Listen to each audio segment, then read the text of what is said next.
दूल्हे साले, रोवे दूल्हे साले, पीटे कपार हो बहिनिया के चोरी होई गे।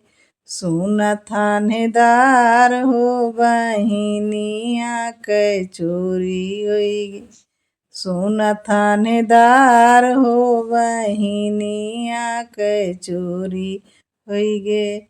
अकबरपुर खोजली, जलालपुर खोजली, अकबरपुर खोजली, जलालपुर खोजली, रफीगंज के एक दुआर हम खोजली, रफीगंज के एक दुआर हम खोजली, बहिनिया के चोरी होई गे।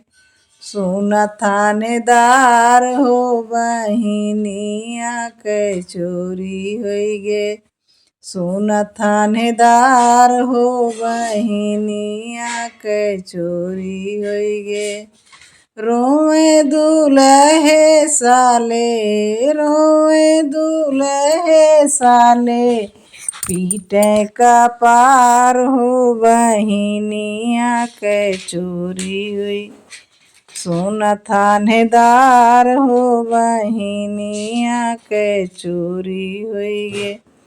रोवे समाधि साले, रोवे समाधि साले, पीटे कपार हो बहिनिया के चोरी हुई गे।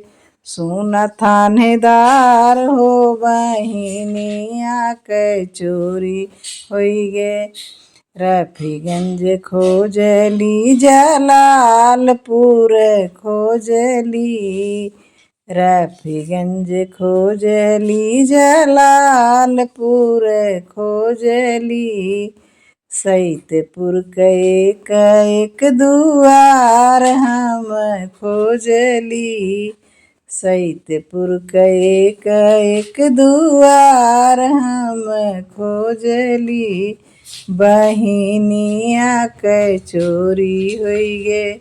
सुन थानेदार हो बहिनिया के चोरी होई गे। सुन थानेदार हो बहिनिया के चोरी होई गे। रोवे बाराती साले, रोवे बाराती साले, पीटे कपार हो बहिनिया के चोरी होई गे। सुन थानेदार हो बहिनिया के चोरी होई गे। सुन थानेदार हो बहिनिया के चोरी होई गे।